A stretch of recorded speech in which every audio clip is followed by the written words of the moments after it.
This is Geek News Central. My name is Todd Cochran, coming to you from the new media production studio. The lead stories: Godfather of AI leaves Google amid ethical concerns. New York City startup builds sleek EV chargers for city streets. Elon Musk provides detailed review of Starship's first launch, and what's next?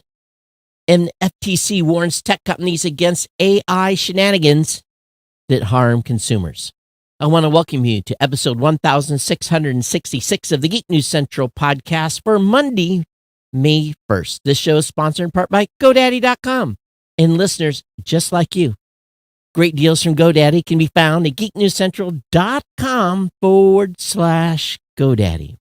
You can support this show today at geeknewscentral.com/insider by becoming a Geek News Central Insider. Hey, I want to give a warm welcome to all listeners of the show. Thank you very much for being here. Thanks for checking out the show. Make sure you make that jump. Jump right over to geeknewscentral.com. Get subscribed to the show. Follow or subscribe. All the podcast consumption points are there. Get connected with the show. That's the first thing you should do if you're a brand new listener of the show. Of course, this is the gateway for everything on the website. You can subscribe to the newsletter as well. That link is within the stack as well.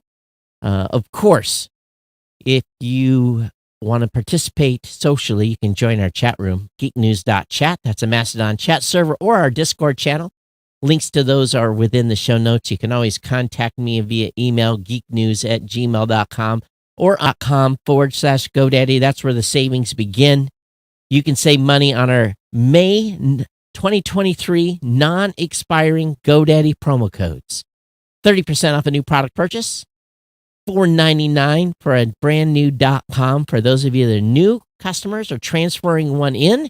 Again, this is a new customer deal only. But really, for new customers, the best deal in the house is $1.99 a month.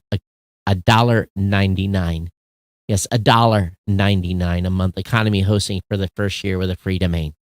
Or $2.99 a month managed WordPress hosting for the first year with a free domain. Those two hosting deals giving you a free domain along with the absolute best deal in the universe to get up and online. That's the way to go. Whether you want to start a podcast, whether you want to start a blog, whether you want to just put up an e-commerce site, got a new business, really, it's the way to go. Of course, there is the free trial of the GoDaddy website builder, your choice of personal business plus plans. That's a 1-month free trial. Again, all of these deals, lock in your savings by going over to geeknewscentral.com/GoDaddy. Again, that's where the savings begins, where Geek News Central listeners save an average of 94% per purchase of GoDaddy hosting accounts and an average of $3.50 on each GoDaddy domain name. Again, all these codes are not expiring. That's the best part here. These codes are there, locked in. You use them, share them with your friends, family members, people that you know, people that support the show, someone that listens. If you're brand new in this show, get over to geeknewscentral.com/GoDaddy. and get connected here, all right? It's, again, where the savings begin. We want to thank GoDaddy for being a longtime sponsor here at the Geek News Central podcast. All right, we are lit and live. And matter of fact, we're doing something different today. And I want to check because I didn't want to test this feature. Not feature, but I geeked out because... Okay, let me look at the video. Yeah, everything's good. Facebook, a couple of locations. And yet, there was, I couldn't figure out where they had an endpoint. Searched all their documentation, went online, did a chat session. They said, oh, no, we don't offer that yet. And I said, listen, I'm used to paying CloudWowza by the gigabyte for anyone that comes in via the Podcasting 2.0 apps and listen or watches the show from the live stream audio, live stream video. And they were a little bit perplexed because they had never heard of someone live streaming on an app. And I thought, okay, come on now. This is because apps have to have what's called an HLS, the M3U8 extension video stream. That's how you can watch it on iOS and Android. If it's a regular web app, this is a little different deal. But still, same technology works. And they didn't support it. And I said, well, I want it. And I tweeted about it. And I got to thinking, scratching my head a little bit, how do I make this work so that we continue to support the podcasting 2.0 space and let you guys geek out and play along with me here with this new way to do things, this value for value and being able to boost the show and everything that goes along with that. And really, it turned into a situation where it was not going to be possible. So what we listened for in the show, as a matter of fact, let me do that again because the audio was turned off. Let me refresh this page. What we listened for during the show is this. Oh, come on. All right, I had the speaker turned up, so I didn't hear it. Did you guys hear it? Let me see if I do it again. Okay, something's not working. Anyway, we hear a boosting sound, and it gives an indication that someone has contributed to the show. Blah blah blah through these new podcasting apps. And if I can't be live video, it's part of the experiment. Isn't as great. So now CloudWalls is doing nothing but providing me an endpoint to do an HLS stream and not necessarily a cheap price every month because I'm paying Restream.io about what I was paying CloudWalls and less restrictions and faster interface and more slick and easier to turn on and all these other things.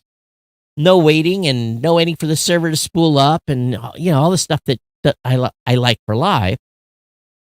And I had to keep CloudWalls on and in order to keep that HLS. So I'm sending from Restream, I'm sending a stream back to CloudWalls. So in essence, what we've got going on here is a very let me look here at it's giving me a caution. It says I'm pushing 8.8 kilobits up to the stream, and it's still giving me. I don't know if I'm supposed to push more, less. I don't know, but anyway, we're pushing a good stream, and Wowza's got everything it needs. And anyway, so the long story short, I'm double paying right now. So, podcastapps.com. Podverse, Fountain, get involved. Podverse is great for when I'm live. And this great experiment. So hopefully I won't have to pay CloudWalls an additional $50 every month for a long time. Hopefully something happens with Restream.io and they make an endpoint and we can kill CloudWalls. But for now, CloudWalls still has my business, even though I was hoping to walk away from it and an additional expense, but we're back up on Twitter and the other places that we couldn't be. Now, what this also means is that soon I'm going to expand where the show can go. We're going to push to LinkedIn. We're going to publish to another live video platform. So we're going to expand where the show goes live. At the same time, today, actually, I worked on it over the weekend. I put up an article on geeknewscentral.com, and we'll get into the content here in just a second. But I posted a little bit about the value for value revolution in podcasting and what value is, the value for value model, and how podcasters can embrace and be involved in V for V. But here's the thing that is really the key point for you as listeners to take away. Transactions are not enforced. Users can choose how much value they want to give back to a show. There's no cap on the value that can be given or received. In other words, I give you value, you send me, and I receive value. That means just like some shows are doing value for value, they get one-time show donations of $1,000 or more. $50, $100, $250, $300, different levels of contributions for the show. And the value flows directly between you and I and I to you with no middleman. This is the beauty about the value for value model, especially when you're using the ability to send in micropayments. If you decide to go that way, you can still do PayPal. You can still send a check. There's ways to connect with the show and send value by becoming insider, doing a monthly contribution, 2, 5, 10, 15, 20, 25. But there's also the value model where you send, $2 via Satoshis. So when I lay that out, and if you want to read it, great. It's more angled towards creators than it is listeners. But I think that, again, as you being part of this grand experiment, what we're doing in expanding podcasting, you guys are really on the ground floor of making this happen and making this value good. But I don't know why we can't hear the boost. Something is not working. Something is switched. Don't know what, but we'll figure that out. But I did figure an audio issue out. There was something going on there. One of our editors from Blueberry Podcasting said, "Hey, your compressor sounds funny." So I made some changes there. So hopefully, I'm not as don't sound so pumping. I guess that's a better point. All right, so let's go ahead and get into the stack. So today, I will be the first to admit that AI is making a marked difference in my workflow. As an example, got a comment from a couple of our team members that they were not happy with the descriptions that were in our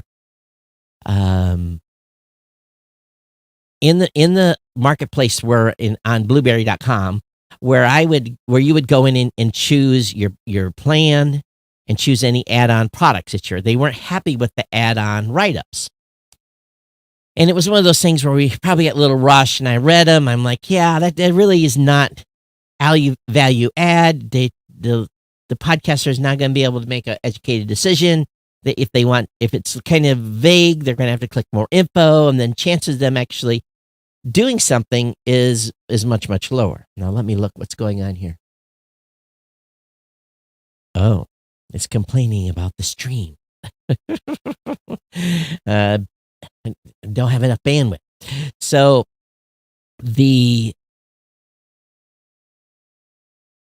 I basically, what I did is these add-ons all have product pages.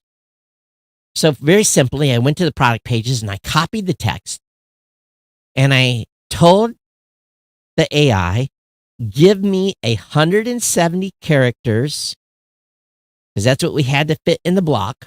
Give me 170 characters of product highlight and a call to action. And it took me a couple of tweaks to get the query right. And it wrote me 170 character call to action that I had for all 4 of those blocks that I had to do minor editing in. I probably spent a total of 10 minutes on the task to get it turned around, send it to the copy editor. They did a couple of tweaks, boom, came back, and we were done. Now, these are very, I could have sitting in I'd have had to really think. And it probably took me 15 minutes per block. And I really basically recuperated at least 3/4 of an hour in time. If I didn't have to go to the copy editor to validate, make sure that the capitalization and the punctuation and it was all correct,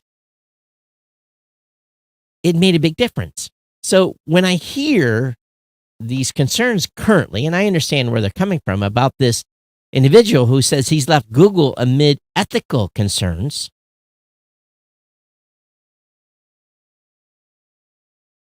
he is warning of the risk associated with the technology, primarily that people are going to lose jobs. I'm going to tell you, with the way the ChatGPT is today, people are going to lose jobs. Now, my advice to each and every one of you that listens to this show, I don't care where you are at in your career, If you have a job that is going to be safe up until when you retire, or if you have an upward mobility to advance in the space you're working in, you need to think long and hard on how AI is going to change that. And you need to become, in your company, in your business, wherever you work, you need to become the foremost expert on ChatGPT or on any AI. There's a couple of things that I've wanted. I was talking with my CTO this afternoon. We do 3 times a week. We do a meeting. And I said, I'm looking for this. And she goes, well, I heard about this website. Go look here. And I went over there, and sure enough, someone has built a platform that does what I do. It's on beta.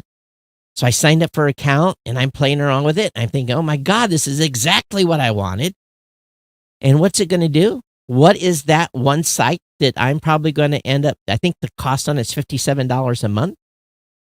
It will replace, if it's implemented correctly, it will replace an intern for 1 quarter for me doing some task that it would have been manual labor to go in and do some indexing, do some cross-referencing, build some lists.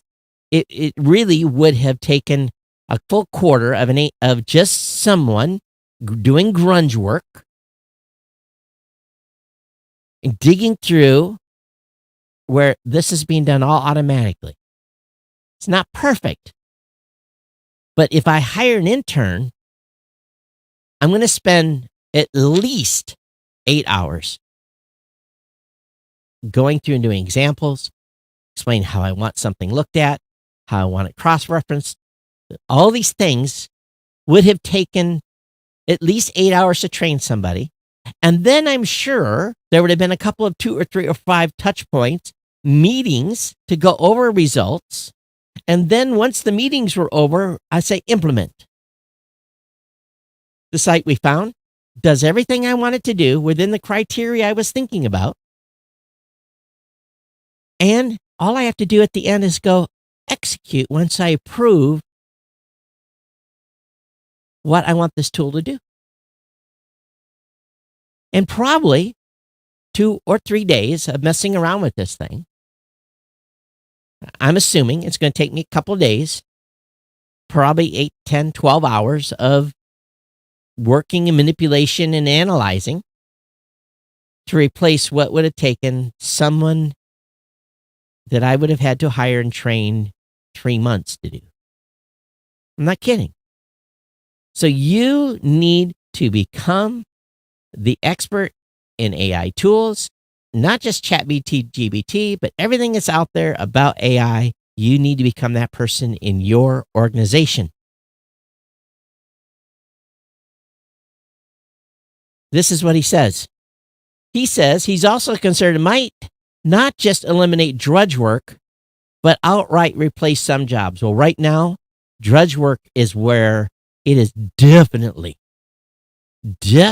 going to replace some jobs. Now, I'm working within constraints of my stuff. I'm not going outside the constraints of my company and things that we're looking at and wanting to do. But this is much bigger than this. He said he fears an escalation that won't be checked without regulations or development of effective controls. He says the stance began changing last year when Google, OpenAI, and others began creating AI systems that he believes are sometimes superior to human intelligence. AI has developed rapidly in just the past 5 years. It's scary what could happen in the next 5. All right. Now, in my position, we can watch this and we can see what's going to happen, and we can sound the alarm and do what we do best as nerds, is tell everybody about it. I can only imagine what's going to come forth. Yes, it's scary, but right now, you better be on the train. You better be on the train. In a statement to Engadget, Google's chief science, Jeff Jean, says his firm is still dedicated to a responsible approach and on guard for emerging risk. That better include a machete to cut the power supply.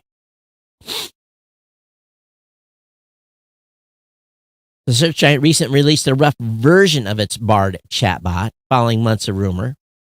The company's worried about the competitive threat of generative AI.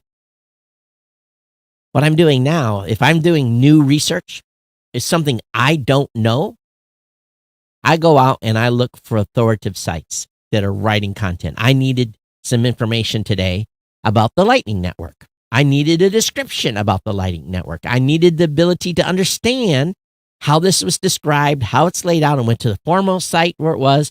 I learned about it. I wrote my little addendum paragraph at the end of my article that I put in for the value for value stuff.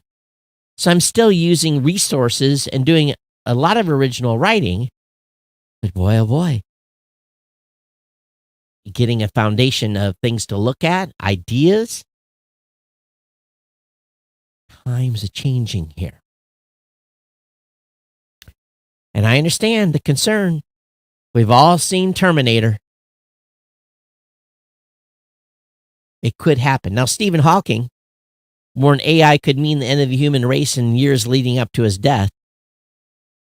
He says development of full artificial intelligence could spell the end of the human race.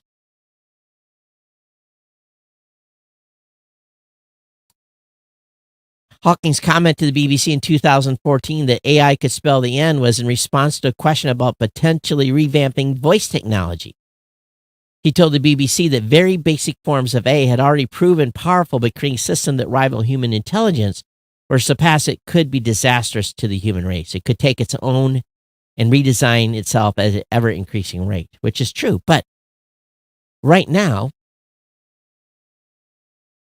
for many of you, there may not be as many use functions for AI as you think. For me, as for marketing, this thing's remarkable. It's remarkable. Has its limits. It stays within its boundaries, doesn't get too far out of its box. But it's only a matter of time before it advances. And the difference between 3.5 and 4 are tenfold as far as ChatGPT goes. Now, I'm sure many of you are getting sick and tired of hearing about this stuff. geeknews@gmail.com. geeknews@gmail.com. I want to know, is this transforming the way you work? Is it making you more effective? Is it making you think more out of the box? I am not a poetic writer. Not in the least.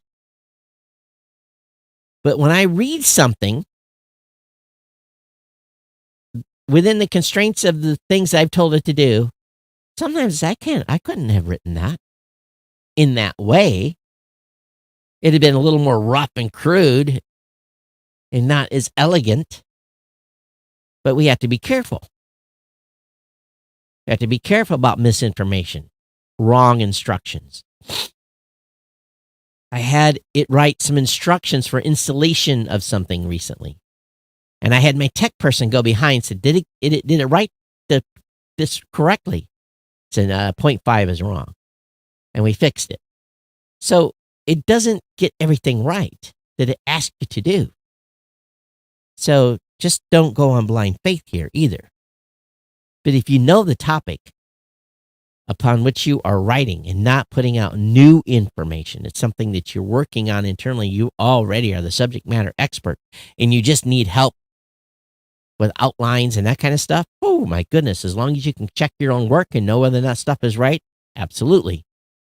The problem is when someone tries to write code and compiles it and it executes a virus across the internet and they didn't know that that's what it was going to do. That's where trouble can come in, and that's probably where it will originate first. For sure. All right, moving on. If you're watching on any of our live channels, please say hello, make a comment. Want to hear from you. I'm not observing YouTube today. I didn't have it up. I should have had it up. So I apologize for those of you on YouTube. I'm not watching the chat channel on YouTube, but please say hello and I will be sure to follow up. All right, New York City startup back sleek EV chargers for city streets. It's a low profile. It's just a box with a charger plug. This is slick. This is smart. You bring your own cable. You plug it into the box. Plug it in your car. Use an app to pay for your electricity.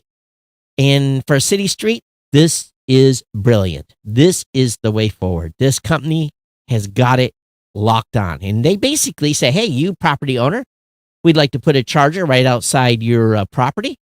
We're going to give you a percentage of the charging fee for the right to put it there. We're going to hook directly into the city's electrical grid. It's not going to go on your meter. This is the way to do it. And I think this company may have a very, very, very smart. And these are overnight charging. This is not fast chargers. These are your grandma chargers. These are the slow ones. These are the slow ones that you want to be on all night. It's a level 2 charger. And they're designed for curbs where they take up less than a square foot of real estate. It's Electric says it shrunk down the charger by removing the big, the bad, and the ugly. Found on typical EV chargers, which, unlike startup design, typically feature a touchscreen, payment interface, and charger cable, which more often than not was broke. But if you have your own cable, bada bing, bada boom, you're plugged in, you're good. And if you have one of these in every parking spot in the city, yeah, that changes the outlook of things in a big, big way. Now, they will probably partner with municipalities because likely in cities, the municipalities will be the ones that own the right of way on the sidewalk. Depends on your property lines. So again, check in your cities, but it's electric. This is brilliant. Elon Musk provided a detailed review of Starship's first launch and what's next. He said, this is the speculation everyone was wondering. He said, weirdly, we did not see evidence of the rock tornado actually damaging engines. But something very, very bad happened. The first 3 engines weren't ready to go. They shut them down before launch. And at 27 seconds into flight, they lost engine 19. He said some sort of energetic event. He said this also liberated the outer heat shield from 4 nearby engines. SpaceX engineers still assessing exactly what this energetic event was. So something bad happened at T plus 27 seconds. And he lost the heat shields of engines 17, 18, 19, and 20. There were visible fires seen from the end of the vehicle for the remainder of flight, but the rocket kept going. At T plus 62 seconds, we see additional aft heat shield damage near engine 30. However, the engine continued to run. And then at T plus 85, this is where everything hit the fan. He said at this point, the rocket started to lose its vector control and the ability to steer itself. This led to initiation of the flight termination system, but there was an issue. The flight termination system did not blow as quickly as it should. He said there was a time lag of about 40 seconds in the initiation of the system and the rocket breaking apart. He says a time lag posed no safety issue with the rocket safely offshore, but it's an unacceptable lag for a system that's supposed to terminate almost immediately. Musk said the problem could have been solved with a longer detonation cord to make sure the propellant tanks are fully unzipped rapidly. However, he acknowledged that working through this issue with the FAA may take some time. And that the launch site actually looks pretty good. They'll be able to fix it. They've got a plan to eliminate the, how should we call it, the concrete tornado. And the thrust vector control is going to be electric going forward. No more hydraulics. He said, had the Super Heavy not lost vector control, the vehicle may have made it to stage separation. Ensuring the ability of the rocket to continue to steer itself even with multiple engine failures key to the next flight attempt. Booster 9 is a lot easier because we use electric motors to steer the engine as opposed to hydraulic. where you got a common manifold between the hydraulic actuators. Electric actuated engines will be much more isolated. It will be key to ensure that any single engine failures are isolated, and the company has made the rocket more robust for this purpose. If you have extremely good engine isolation, an engine fails and it doesn't cause a failure of neighboring engines or the stage itself, because if you lose one of 33 engines, that's a 3% thrust reduction, which is not a big deal. But if you do not have good isolation, the engine failure can domino to other engines, to other parts of the stage, and then you have a boom. So 3 to 4 months, and if they get the flight termination system figured out and the FAA says, yep, you're good to go. Exciting stuff. Exciting stuff. Hello, Anita. Thanks for watching the show. Good morning over in Indonesia. Of course, an environmental group has sued the FAA to stop the Starship launches. There was a fire around the area of the launch pad, 3.5 acres, and there was worry about serious damage to nearby protected habitats. If successful, lawsuit could effectively ground Starship for years. Of course, they're building in Florida, so we'll see. But yeah, it was messy. The concrete rain was very, very, very impressive. Lots of cars were damaged, cameras, you name it. For those that were there, a NASA car took a pretty big beating. That was running gear. So anyway, if you haven't seen that particular video, it's a good one to watch. The FTC has warned tech companies against AI shenanigans that harm consumers. The commission will not be fooled by old scams leveraging new tech. We'll see. Trade Commission stood against a bulwark against the fraud, deception, and shady dealings American consumers face every day. Well, why don't you guys shut down these folks that are pretending to be the IRS and everyone else is stealing old people's money by the millions of dollars by getting them to go get gift cards and stuff? And you want to lock stuff up. We should lock gift cards up in every major retailer. And if you want a gift card, you have to ask an employee to have one of those cases opened up and explain why you're getting a gift card. This would stop so much of this practice in the United States of people sending gift cards to idiots in foreign countries. But anyway, finding brands that review hijack Amazon listings, make it easier to cancel magazine subscriptions, blocking exploitative ad targeting. On Monday, an attorney at the FTC Division of Advertising Practice laid out both the Commission's reasoning for how emerging generative AI systems like ChatGPT, DALL-E 2 could be used to violate the FTC's Act's spirit of unfairness, and what it would do to companies that found in violation. So he notes that the new generation of AI can be used to influence users' beliefs, emotions, and behavior. We've already seen employed as negotiators within Walmart network and as talk therapists, both occupations specifically geared towards influencing those around you, when combined with the common efforts of automation bias, when users more readily accept the word of a presumably impartial AI system, and anthropomorphism. Wow, people could easily be led to think they're conversing with something that understands them and is on their side. So anyway, we'll see about this. We'll see if the FTC is able to keep up. I don't think they'll be able to keep up in the least. Microsoft Teams now lets small businesses charge for appointments, webinars, and more. They've this payment system is being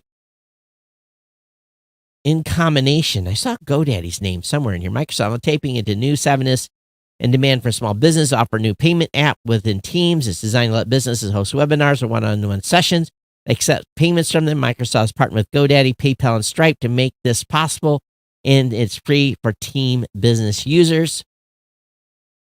The Microsoft Team Payment app can track money received for anything outstanding during a meeting, and there are options for customers to pay at any point during a meeting.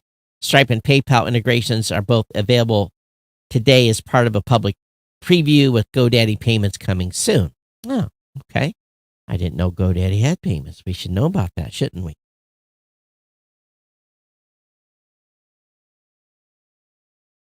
a little shot of my yellow Red Bull I have here. So if you're a Teams user, I'm not a big fan of Teams. I really am not. So over at makeuseup.com, are digital wallets safe to use? Here's what I'm going to say about this. They go into the whole thing. I truly believe, and I have Satoshi in digital wallets, but I don't have so much that I would cry if I lost it. They're useful, but they're not airtight. So I would consider having a hardened wallet that is available, something that you put in your pocket. But then again, you can lose it, right? But anyway, the 6 best digital wallet apps, and I don't know why they're saying Apple Pay, but I guess they're talking about Apple Pay, Google Pay, Samsung Pay, Walmart Pay. Well, they're talking about fiat systems, not crypto. Facebook Pay, Amazon Pay. All right. I use PayPal quite a bit. I use Apple Pay quite a bit. I think you're pretty safe with those. But I guess I should have read the article. I thought they were talking about crypto wallets. Be careful. Keep your backup of your wallet passcodes. I know there's the 28 words or whatever they give you. Make sure you have that in a safe place. And then again, for crypto, I'd have it in an external device. The best 9-phone apps to help keep seniors safe and secure. First and foremost, how many of you have actually talked to your seniors about what apps they have on their phones?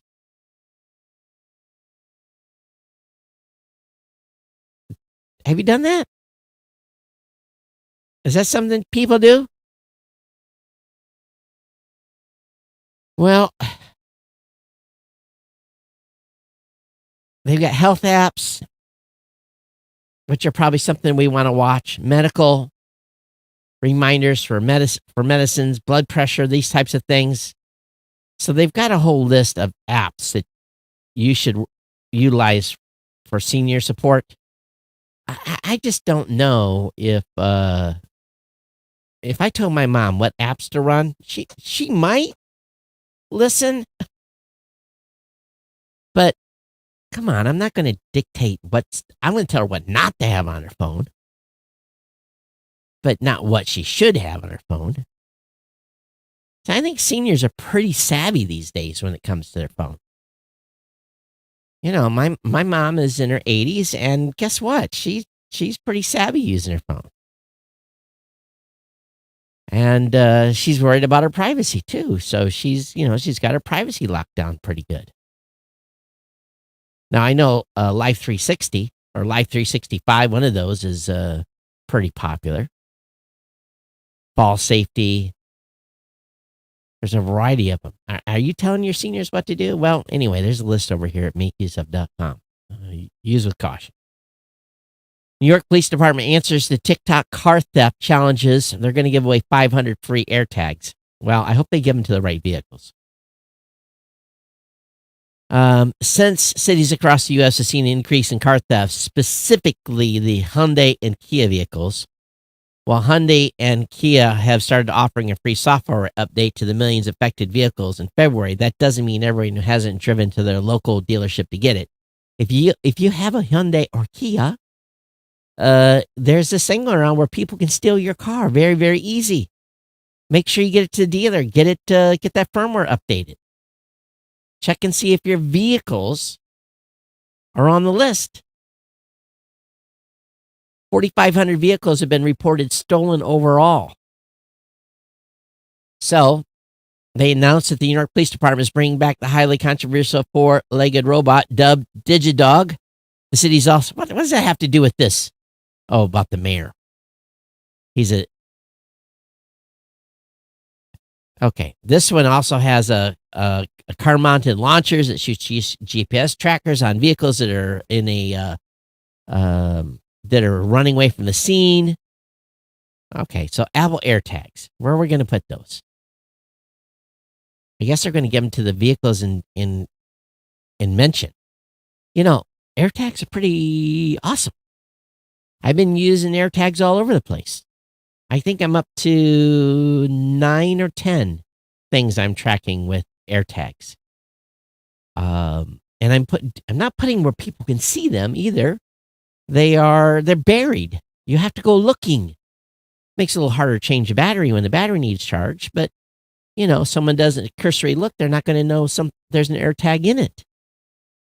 So AirTags are pretty easy to hide on vehicles, and luckily, because vehicles are near where people are often walking, they will get updated on where their location is quite regularly. But at the same time, the AirTags will let the people know where the driving vehicle that there's an AirTag pacing with them too, if they're watching their phones. This is a weird article. It's all over the place. I apologize.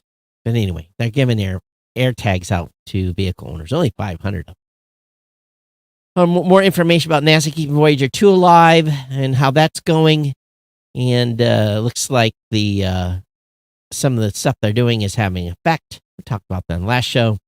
Astronomers have found 2 super Earths orbiting a nearby star. So that's been reported by TESS, NASA's Transiting Exoplanet Survey satellite. So TESS is conducting a survey about 200,000 of the brightest stars nearest the sun, with the aim of searching for transiting exoplanets. So far, it's identified 6,400 candidate exoplanets, objects of which 330 have been confirmed to date. So anyway, they've got the information on this. This will be ongoing nonstop. OpenAI gives in to Italy's data privacy demands, ending ChatGPT ban. In March, Italian privacy regulator temporarily banned OpenAI's ChatGPT, worried that the text generator had no age verification controls or any legal bias for gathering online user data to train the AI tools. The regulator gave OpenAI until April 30th to fix these issues, and last Friday, OpenAI announced it implemented many of the requested changes and has scheduled in a statement to the Associated Press. OpenAI confirmed that Italy had lifted the ban. ChatGPT is available again to our users in Italy. We're excited to welcome them back, and we remain dedicated to protecting their privacy. Financial Times is reporting JP Morgan has acquired First Republic's deposit as U.S. regulators step in. The question is, was everyone made good? There was about $100 billion that left the company or left the bank. It's selling off $93.5 billion of its deposit, most of its assets at JP Morgan. Let's see here. And this is bigger. This is bigger than the last one. Interest rates, getting loans are going to become harder. All this is a tightening up of money. First Republic revealed last month it suffered more than $100 billion in outflows. It had $229.1 billion assets when it was taken over and ranked as the nation's 14th largest lender. Its takeover sale came after a frantic weekend, which the FDIC invited half a dozen financial companies to review detailed information by First Republic and deposits. PNC made multiple bids, including one that would have involved selling some of First Republic's assets to a private equity group. And First Republic had been teetering the brink of failure for nearly 2 months as deposits fled, and its business model providing cheap mortgages to wealthy customers was squeezed. So wealthy people were getting cheap mortgages. As their customers were squeezed by raising interest rates. Once again, what's happening here? What else? The deal means that all First Republic depositors, including those above the $250,000 insurance limit, retain access to their money when the bank's 84 outposts in 8 states reopen on Monday. So again, the FDIC has given these rich people that have more than $250,000 in the deposit all their money. So let's see what happens when this goes to a bank that's got largely poor people with deposits, if that exists. Amazon is making over 100 Prime Videos originals available for free. They're coming to Freevee, the company's ad-supported streaming site. The full list of Prime original content expanding to Freevee isn't available yet, but titles include The Samurai Turn Pretty, The Wheel of Time, Late Night, Troop Zero, and Reacher. The 100-plus titles won't arrive all at once, as Amazon reports that the new series and movies will become available on Freevee throughout the year. So I'm not familiar with Freevee, but I have to check it out. Apple releases its first rapid-fire security update for iPhone and iPad and Mac. The rollout hasn't been completely smooth, however. They promised faster turnaround times for security patches with iOS 16, and is now delivering that claim. The company's released its first rapid security response update for iOS devices running iOS 16.4.1, iPadOS 16.41, and macOS 13.3.1. They're available through the software update as usual, but are small downloads that require much time to install. Mac Rumor says the fix is deploying over the course of 40 hours, so don't be surprised you have to wait a little while. There have been hitches. Some have received an error warning that iOS cannot verify the update as the device is no longer connected to the internet. So to date, the upgrades have only been available to beta testers. So we'll see. This is a new concept for Apple to do emergency releases. For those of you that are Windows users, there's a great article over on PC World, 13 tips to make your Windows PC run faster. Why is there always tips to make Windows PCs run faster? Why is that? Oh, and as of today, I am no longer using LastPass. I'm a 1Password customer. I got just tired of the shenanigans LastPass. I've been LastPass for a long time. But there's been too many issues and too many glitches using LastPass. So I'm now a 100% 1Password user. How about you? What are you using for a user password security app? ARM, Apple's chip design partner, plans U.S. stock listing. SoftBank and ARM have confirmed a plan for a U.S. IPO. The size and price range for the proposed offering is yet to be determined. So now the company plans to list its shares on the U.S. NASDAQ stock exchange in a move that once again confirms the poor performance of what? Apple iPhones, Macs, iPads, and other devices all make some use of reference chip designs from ARM, the UK processor design company. Now the company plans to list its shares on the U.S. NASDAQ stock exchange in a move that once again confirms the poor performance of the UK economy. Why? So I guess why listing on the NASDAQ confirms poor performance of the UK economy? I don't get it.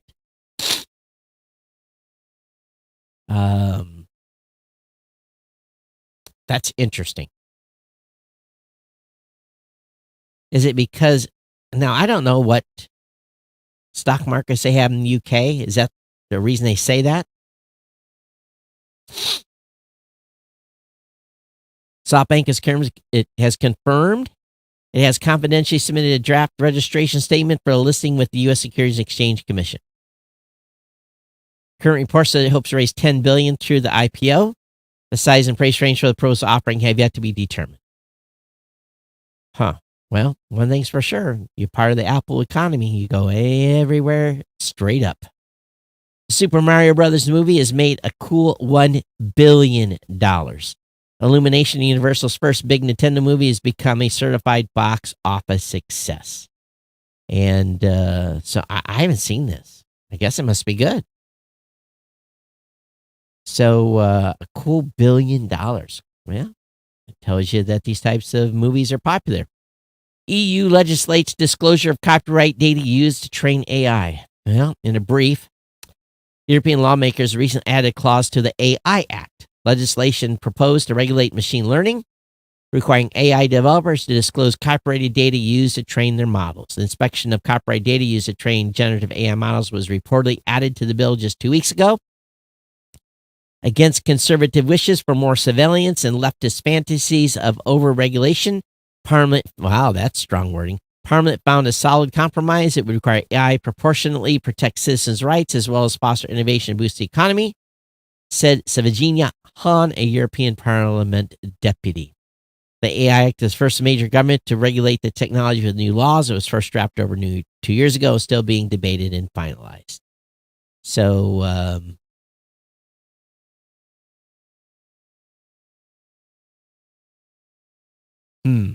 well, link will be in the show notes. And I think if you are an author and you've copyrighted material, you'd be worried about these things using your material to train itself. According to Ars Technica, those scary warnings of juice jacking in airports and hotels, well, they're mostly nonsense. Juice jacking attacks on mobile phones are non-existent, so why are we so afraid? Federal authorities, tech pundits, and news outlets want you to be on the lookout for scary cyber attack that can hack your phone when you do nothing more than plug it into a public charge station. These warnings of juice jacking as a threat has come to be known, have been circulating more than a decade.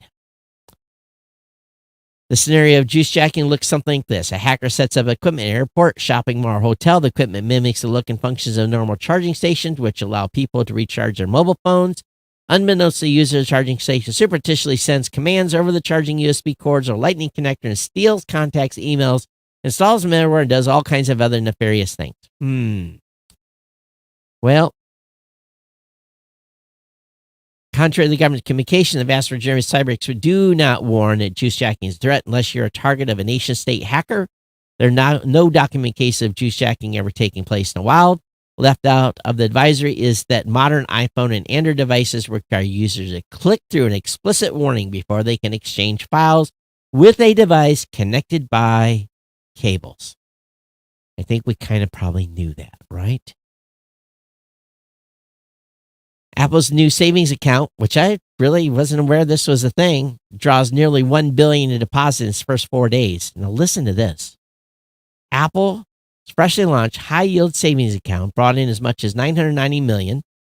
The account's eye-catching 4.15% annual return, plus the ubiquity of iPhone, is likely the main driver of the account openings, especially when the average bank is paying less than 0.5%. By the end of the launch, roughly 240,000 accounts have been opened. One source adds, account is offered through a partnership with Goldman Sachs. U.S. Goldman owns high-yield saving account hosted under its consumer brand Marcus, offers a 3.90 return, notably less than the Apple product. When asked about the deposit and the account figures, Apple and Goldman Sachs declined to comment. Banks have quickly responded to the Fed's interest rate hikes with higher mortgages and car loans, but savers have seen no increase. So, if you have money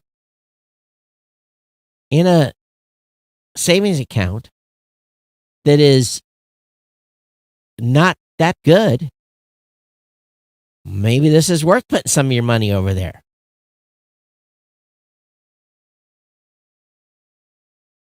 According to a poll, only 27% of Americans have a great deal, quite a lot of confidence in their banks.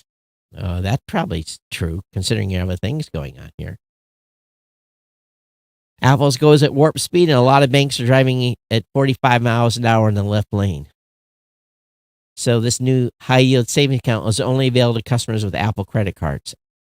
Okay. Well, 4.15%, that might be worth it for what little money. You're not supposed to keep a lot in savings, but that you do is drawing no money, especially if you have money in a interest-bearing checking account. That's even worse. Oh, what happened here? Oh, are you kidding me? Mashable is now asking me for an email address? Why are you doing that? WordPress drops Twitter social sharing due to API price hike. So Twitter continues to lose vital support from major companies. When users set up a brand new WordPress hosted powered website, they've long been able to send out a tweet from there using Jetpack. So they're going to remove this from Jetpack. According to statement, the platform is removing Twitter from Jetpack, and its parent company, among its many security and marketing options, Jetpack Social provides users the ability to automatically share content directly to an array of social media platforms from their WordPress sites. WordPress is clear in its statement, the end of Twitter auto sharing, that Twitter's removal from Jetpack is due to the API price hike. And this is only going to affect Twitter. WordPress users will still be able to use Jetpack social features as they did before with Facebook, LinkedIn, and Tumblr. The platform is adding Instagram and decentralized competitor Mastodon. Again, geeknews.chat is our Mastodon chat server here at Geek News Central. AI chatbots, this is the first scam that's coming out, have been used to create dozens of news content farms. A new report documents 49 new websites populated by AI tools, posing as news outlets. The news rating group NewsGuard has found dozens of news websites proliferating online, according to a report published Monday. The 49 websites, which have been reviewed by Bloomberg, run the gamut. Some are dressed up as breaking news sites, which generating sounds like News Live 79, daily business posts, while others share lifestyle tips, celebrity news, publish sponsored content, but none disclose or populated using a AI chatbot. In several instances, NewsGuard documented how the chatbots shared falsehoods for published pieces. In April alone, a website called Celebrity Desk published an article titled Biden Death, Harris Acting President, addressed 9 a.m. Oh my God, another concocted fad about life and work of an architect as part of a falsified obituary. So these are all content farms that have been put up to try to generate some money and traffic. Please stay over at Geek News Central, where the content is all hand curated. All right. And I'm going over to Vice, and they're bugging me. How can I get... Okay. Everyone's doing a pop-up. Scientists use... Oh, my God. Listen to this one. Scientists use GPT AI to passively read people's thoughts in Breakthrough. An AI model similar to ChatGPT was combined with fMRI readings to non-invasively decode continuous language from subjects. Science invented a language decoder that can translate a person's thoughts into text using artificial intelligence, transformed similar to ChatGPT. The breakthrough marks the first time that continuous language has been non-invasive reconstructed from human brain activity, which read through a functioning magnetic resonance imaging machine. The decoder is able to interpret the gifts of stories that human subjects watch or listen to or even simply imagine. Using fMRI, boy, men, be careful. Using fMRI brain patterns, an achievement essentially allows it to read people's minds with unprecedented efficacy. While this technology is still in its early stages, scientists hope one day help people with neurological conditions that affect speech to clearly communicate with the outside world, or maybe a lie detector test. However, the team made decoder also warned brain reading platform could eventually have nefarious application, including as a means of surveillance for government employers. Though the research emphasized the decoder requires the cooperation of the human subject to work, they argued that brain-computer interface should respect mental privacy. Wow. Current language decoding is done using implanted devices that require neurosurgery, and our study is that the first to decode continuous language, meaning more than full words or sentences, from non-invasive brain recordings, which we will collect using functional MRI. Yeah, this is coming. This should not come as a surprise. His colleagues were able to produce a decoder with the help of 3 human participants who spent 16 hours in a fMRI machine. Listening to stories, researchers trained an AI model referred to as GPT-1 in the study on Reddit comments and autobiographical stories in order to link the semantic features of the recorded stories with the neural activity. This way, it can learn which words and phrases were associated with certain brain patterns. This is crazy. This is crazy. It doesn't get the exact words, but it gets the gist. Pretty cool, huh? Kind of scary at the same time, right? And this happened to me this afternoon. Twitter randomly logging people out. Whatever reason, who knows? Couldn't log in. Said, come back later. We think someone's trying to hack your account. It was me trying to log in 3 times in a row. And they flipped me the bird. So I was off Twitter for a while. I switched computers, came over here, and I was still logged in. So if you got logged off Twitter desktop today, just be aware. Lots of other people did too. All right, I hope you enjoyed the show today. A lot of random topics for sure. And there we go. There's the boost sound. I did a little switching a little earlier. So I tell you, podcastapps.com. Try the Fountain or Podverse app. Put $20 or $10 or $5 in it. Doesn't matter. Send a boostgram. And for those that send boosts, we definitely appreciate it when you do. It's greatly, greatly appreciated when you send comments to the show. And thank you so much, everyone, for being here and listening to the podcast today. We'd love to hear your comments. Comments can always be sent to geeknews@gmail.com or on Twitter @geeknews or on Mastodon @geeknews @geeknews.chat. For those of you that are on Mastodon, look me up and follow me. Definitely appreciate it. Give me a shout out. And look forward to hearing from you that listen to the show. And thank you for being part of the family here. Quite a long show today. It went long. Of course, I chit-chatted at the beginning of the show for quite a while about a whole bunch of stuff. So I hope you enjoyed the podcast. I'll be back with you on Thursday for another edition of the show. Got 2 shows back to back on Thursday. I can't do the new media show on Wednesday due to a personal commitment, but then Thursday we're going to do the new media show. Then I'll be doing this right afterwards. So I'll be pretty talked out by the time of the end of the show on Thursday. Cannot believe it is May 1st.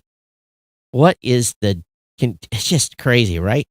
geeknews@gmail.com @geeknews is the Twitter. Definitely follow with me. Send me your comments and thoughts. Numbers are on the rise. Show's growing. Don't know who you are. Make sure you say hello. Tell me how you found the show. Tell me how you're listening. Let's hear from you. If you're brand new, if you've been listening to the show for less than 2 months, drop me a line. Okay, everyone, take care. We'll see you next time. Take care. Bye-bye.